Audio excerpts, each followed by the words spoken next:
सभी स्टूडेंट को मेरी तरफ से प्यार भरा और दिल से नमस्कार। और मैं लेके आ चुका हूँ आपके सामने हिंदी के टॉप से टॉप क्वेश्चन रहने वाले हैं। हिंदी की अगर आप तैयारी कर रहे हो कि आपका चांस है कि 37 में 37 सही करना है, तो मोस्ट इंपॉर्टेंट प्रैक्टिस सेट आपके लिए साबित होने वाला है। अब क्लास का टाइम आपको ध्यान रखना है। दिन में 11 बजे का मैं टाइम करने वाला हूँ। पहला थोड़ा लेट आता था, जब पिछली बार एग्जाम था तब हम 11 बजे कराते थे, इसीलिए अब मैं भी क्लास वापस 11 बजे ही स्टार्ट करूंगा। तो जरूर जुड़ना है 11 से 11:20 तक। तो पहला क्वेश्चन आज स्टार्ट करेंगे, देखिए क्या कहता है। उपत्यका का अर्थ क्या होता है? शब्द सुनोगे तो आपको पता लगे कहाँ कहाँ से सर शब्द लेके आए। बिल्कुल ये आपके यूपी पुलिस में पूछा गया क्वेश्चन है। ठीक है, तो इसका अर्थ क्या होगा? इसका जो अर्थ बनता है वो बनता है पर्वत के पास की भूमि। ऑप्शन नंबर हम यहाँ से डी की ओर जाएंगे। पेन कॉपी लेके बैठना है, कमेंट करना है कितने सही हुए। चलो, श ध्वनि का उच्चारण स्थान कौन सा है? ठीक है, तो कहाँ से होता है? श का ध्वनि होती है वो हमारे मुख में से कहाँ से आती है? दंत यानी दंत से आती है या फिर कहीं से? तो आप कहोगे तालु से आती है। ऑप्शन नंबर सी की ओर जाओगे। ठीक, फिर अगला क्वेश्चन देखो, बढ़िया है। उपसर्ग वाला क्वेश्चन है। उपसर्ग पढ़ते ये आपसे पूछ सकता है। ठीक है, तो क्वेश्चन क्या कह रहा है देखिए।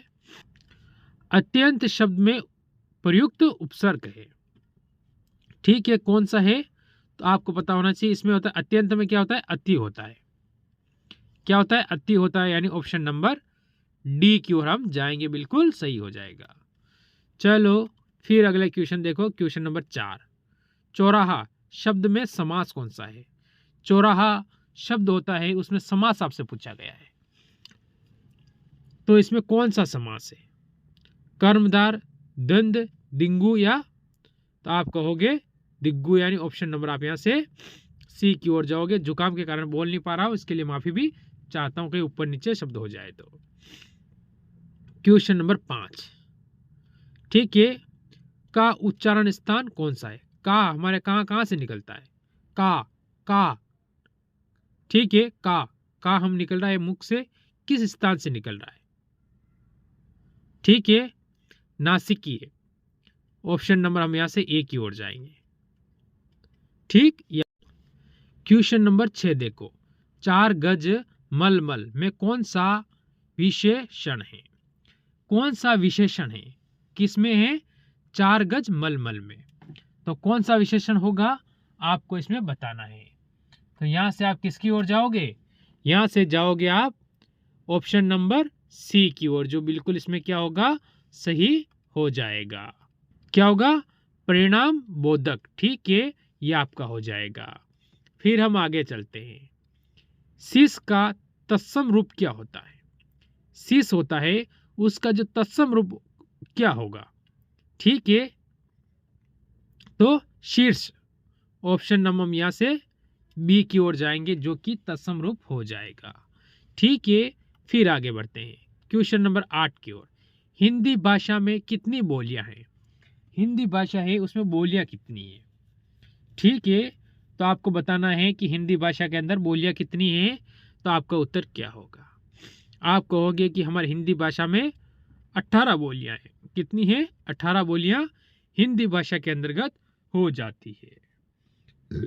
ठीक है, चलो आगे बढ़ो। Question number 9। आंख की किरकिरी होना का अर्थ क्या होता है? आंख होती है वो की, ठीक है, किरकिरी होना का अर्थ क्या होगा? तो आप क्या कहोगे? कष्टदायक होना। ऑप्शन नंबर सी, जैसे उदाहरण दूं, अरे यार ये मेरे आंख के आड़ा आ रहा है, इसको मैं मारूंगा, यानी ये मेरे को कष्ट दे रहा है। ठीक है, इसलिए आगे चलें। चलो, क्वेश्चन नंबर 10 देखो। निम्नलिखित में से मौखिक क्या है? अभिव्यक्ति का रूप क्या है? ठीक है, यहां से आपका उत्तर क्या होगा इस क्वेश्चन के अंतर्गत? तो यहां से हम उत्तर क्या देंगे? आशु भाषण। ठीक है, आशु भाषण। ऑप्शन नंबर हम यहां से डी की ओर जाएंगे, जो कि बिल्कुल सही होगा। अगर हम आगे चलें क्वेश्चन नंबर 11 की ओर। निम्नलिखित में से किस देश में हिंदी भाषा का प्रयोग लिखने एवं बोलने के लिए किया जाता है? ठीक है, ऐसा और कौन सा देश है जहां पर हिंदी भाषा का बोलने के लिए और लिखने के लिए प्रयोग किया जाता है? तो आपके सामने 4 ऑप्शन है, बताइए। देखो, ऑस्ट्रेलिया, दक्षिण अमेरिका, पाकिस्तान या मॉरिशस। ठीक है, तो यहां से ऑप्शन नंबर आपका यहां से डी की ओर जाओगे, जो बिल्कुल सही और सटीक उत्तर आपका इस क्वेश्चन के अंतर्गत बन जाएगा। ठीक है, सारे क्वेश्चन हमें क्लियर करने हैं और हर क्वेश्चन को बारीकी से क्लियर करना है, ये आपको दिमाग में बिठाना है। देखो क्वेश्चन नंबर 12, भारतेंदु युग में निकलने वाली पत्रिका युग्म है, कौन सी है? पत्रिका का नाम आपको बताना है। ठीक है, तो आपको कवि वचन, सुधा, हिंदी प्रदीप। सुधा, हिंदी प्रदीप, ऑप्शन नंबर हम यहाँ से ए की ओर जाएंगे, जो कि बिल्कुल हमारा क्या होगा यहाँ पर सही उत्तर होगा। ठीक है, चलो अगला क्वेश्चन देखो, तद्भव। ठीक है, पत्रिका के संपादक का नाम था, नाम है जो, क्या उनका नाम क्या है ये आपको बताना है। तो यहां से उत्तर क्या होने वाला है? अखिलेश। अखिलेश यानी ऑप्शन नंबर हम यहां से डी की ओर जाएंगे। ठीक है, आज की क्लास नॉर्मल है, कल से क्लास आपकी हेवी हो जाएगी, क्योंकि क्वेश्चन नंबर 14 पर आया है, 12 बरस लो कुकुर। ठीक है, जीवे अरु 13 लो जिए, सियार व पंक्ति किसकी है? ठीक है, ये बताना है आपको कि 12 बरस लो कुकर जीवे, ठीक है, अरु 13 लो जिए सियार, इस पंक्ति किसकी है ये बताना है। तो आप क्या कहोगे यहां से? जगनिक। ठीक है, जगनिक, ऑप्शन नंबर आप यहां से डी की ओर जाओगे। देखो क्वेश्चन नंबर 15, निम्नलिखित में से कौन सी व्याकरण और क्या है, व्याकरण जो है कि आपको पता है, व्याकरण जिसमें आपको हिंदी की सारी जानकारी मिलती है उसे हम क्या कहते हैं? व्याकरण, जैसे आपको हिंदी को शुद्ध बनाती है। वर्तनी से शुद्ध भाषा कहलाती है, यानी शुद्ध भाषा, जैसे कि व्याकरण से जो शुद्ध भाषा होती है उसके बारे में आपसे पूछा है, तो आप क्या कहोगे? मानक भाषा, उसे हम क्या कहेंगे? मानक भाषा कहेंगे, यानी ऑप्शन नंबर हम यहाँ से डी की ओर जाएंगे। चलो अगला क्वेश्चन, सूरसागर किस भाषा की रचना है? सूरसागर है वो कौन सी भाषा की रचना है, ये आपसे पूछा गया है, तो ये आपको बताना है। सोचिए क्वेश्चन को, देखिए, नजर दौड़ाइए, फिर आपका क्या उत्तर आइए वो बताइए। तो यहां से आप उत्तर की ओर जाओगे, ब्रज। ब्रज यानी ऑप्शन नंबर आप सी की ओर जाने वाले हो। क्वेश्चन नंबर 17, वीरों का कैसा हो वसंत कविता किसने लिखी है? ठीक है, खूब लड़ी ये मर्दानी वो तो झांसी वाली रानी थी, सुमित्रा कुमारी चौहान। तो ऑप्शन नंबर आप यहां से Subhadra Kumari Chauhan, Subhadra option number B हो जाएगा, सुभद्रा कुमारी चौहान। ठीक है, आगे बढ़ो। निम्नलिखित में से कौन सा रासो, क्या है रासो, ये आपको ध्यान रखना है, आलाखंड के नाम से प्रसिद्ध है? कौन सा रासो? ठीक है, आलाखंड के नाम से प्रसिद्ध है, उसको आपके बारे में इसमें बताना है। तो यहां से हमारा जो उत्तर बनेगा वो क्या बनेगा? ठीक है, परमाल रासो। परमाल रासो, ऑप्शन नंबर हम यहां से सी की ओर जाएंगे। ठीक, चलो अगला क्वेश्चन देखो, क्वेश्चन नंबर 19, किस वाक्य में सकर्मक क्रिया नहीं है? ऐसा कौन सा वाक्य है जिसमें सकर्मक क्रिया नहीं है? तो हमारा उत्तर क्या होगा? ठीक है, सीता भोजन बना रही है, क्या पता बना सकती है। ठीक है, टैगोर ने गीतांजलि लिखी। ठीक है, कोई बात नहीं, शाम सोता है, ऑप्शन नंबर सी इसमें बिल्कुल सही हो जाएगा।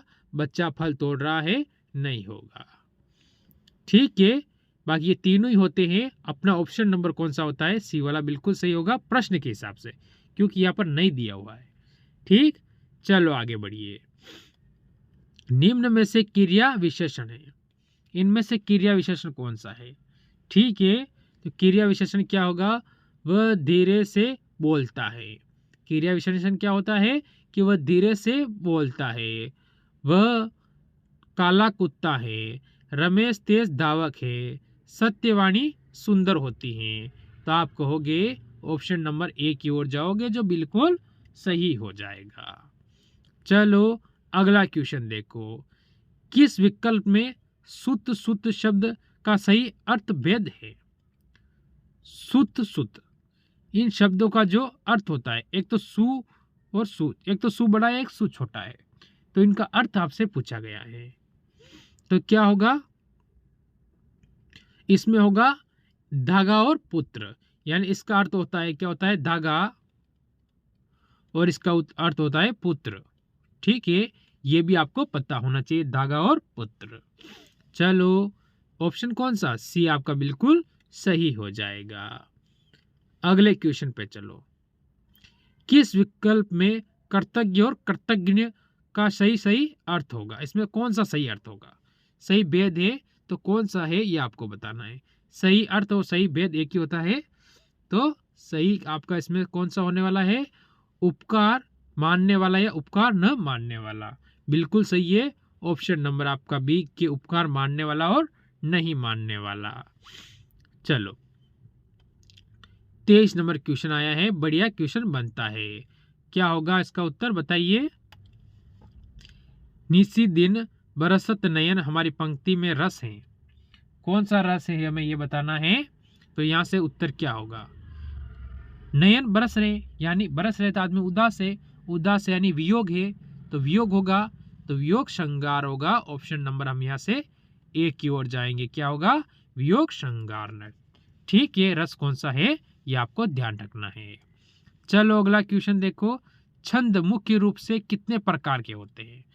छंद होते हैं वो मुख्य रूप से कितने प्रकार के होते हैं? जैसे कि 2 प्रकार के, 3 प्रकार के, 4 प्रकार के या फिर 6 प्रकार के छंद होते हैं। वो कितने प्रकार के होते हैं वो आपको बताना है। तो यहां से अपना उत्तर क्या होगा सोचो और बताओ। तो आप जाओगे ऑप्शन नंबर ए की ओर। कितने? 2 प्रकार के होते हैं। कितने प्रकार के हो जाते हैं? 2 प्रकार के हो जाते हैं। चलो क्वेश्चन नंबर आपके सामने 25 आया है, चरण कमल बंदो हरि राई में अलंकार कौन सा है? किसमें? चरण कमल बंदो हरि राई में जो अलंकार है वो कौन सा है? उपमा, श्लेष, या फिर उदाहरण तो कोई होता नहीं है, या फिर रूपक। ठीक है, तो आप जाओगे ऑप्शन नंबर डी की ओर, जो बिल्कुल आपका इसमें सही और सटीक उत्तर इस क्वेश्चन में यहां से हो जाएगा। चलो अगले क्वेश्चन की ओर, निम्नलिखित शब्दों में कौन सा शब्द स्त्रीलिंग है? ठीक है, 2 चीज होती हैं स्त्रीलिंग और पुल्लिंग शब्द को पहचानने के लिए। जवाब अच्छा, जवाब अच्छा यानी क्या हुआ? पुल्लिंग हो चुका है। सवाल अच्छा, क्या हुआ? पुल्लिंग हो चुका है। पियानो अच्छा, क्या हुआ? पुल्लिंग हो चुका है। बातचीत अच्छी, तो क्या हुई है? स्त्रीलिंग हो चुकी है, यानी ऑप्शन नंबर डी। अच्छा और अच्छी लगा के आप शब्द को पता लगा सकते हो स्त्रीलिंग या पुल्लिंग है। चलो आगे चलो, क्या कह रहा है? जिसकी पूर्व से कोई आशा ना हो उसके लिए एक शब्द होगा। जिसकी पूर्व से कोई आशा ना हो तो क्या होगा? अप्रत्याशी। जिसकी कोई आशा ना हो उसके क्या होगी? अप्रत्याशी। ऑप्शन नंबर अपना यहां से बी की ओर हम बढ़ जाएंगे, जो बिल्कुल क्या होगा? सही होगा। चलो अगला क्वेश्चन देखो, क्या कह रहा है आपके सामने। निमिष शब्द का पर्याय है, कौन सा है ये आपको बताना है। या से प्रकाश, छंद, पूर्ण या शयन। तो ऑप्शन नंबर आपका यहां से डी की ओर जाओगे, क्षण। ठीक है, क्षण आपका बिल्कुल सही हो जाएगा। चलो क्वेश्चन नंबर आपके सामने 29 आया है, क्या कह रहा है देखिए। मुझसे उठा नहीं गया इस वाक्य में वाच्य है, तो कौन सा है ये बताना है कि मुझसे उठा नहीं गया, भाववाच्य। ऑप्शन नंबर आपका यहां से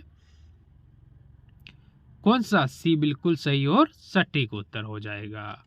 चलो फिर अगले क्वेश्चन पर, अपेक्षा का विशेषण रूप क्या होता है? जो अपेक्षा होती है उसका विशेषण रूप क्या होगा? सापेक्ष, उपेक्षा, निरपेक्षा, अपेक्षित। ठीक है, तो किसकी ओर जाओगे आप, ये बताओ। आप जाओगे ऑप्शन नंबर डी की ओर, अपेक्षित। ठीक है, जो यहाँ पर बिल्कुल सही होगा। फिर जाएंगे अगले क्वेश्चन की ओर। क्या कह रहा है आपके सामने, बढ़िया और अच्छा क्वेश्चन है। ठीक है, गोदुम शब्द का तद्भव है, ये रहेगा आपका HW। ठीक है, आप मेरे को कमेंट करोगे। चलो अगले क्वेश्चन की ओर। बढ़िया क्वेश्चन है और संधि का क्वेश्चन है। क्या कह रहा है, देखिए आपके सामने। ये कह रहा है निष्कपट शब्द में संधि विच्छेद है। तो क्या होगा, निष्कपट की संधि विच्छेद होता है निष प्लस कपट। ठीक है, तो यानी किसमें दिया हुआ है, ये ऑप्शन नंबर ए वाला ही बिल्कुल सही हो जाएगा। आगे चलिए, निम्न में से किस शब्द में वर्णी सही है, यानी शुद्ध लिखा हुआ है। तो हमारा उत्तर इसमें क्या होगा, कौन सा शब्द शुद्ध है ये बताना है। अनुग्रहित, अनुग्रहित, अनुग्रहित। यहां से ऑप्शन नंबर आप बी की ओर जाओगे, जो कि बिल्कुल सही हो जाएगा।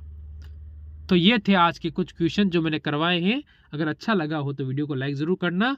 एक बार वर्दी की तैयारी करने वाले क्या लिखेंगे, सबसे पहले जय हिंद लिखकर जरूर भेज दोगे। सभी को मेरी तरफ से जय हिंद, जय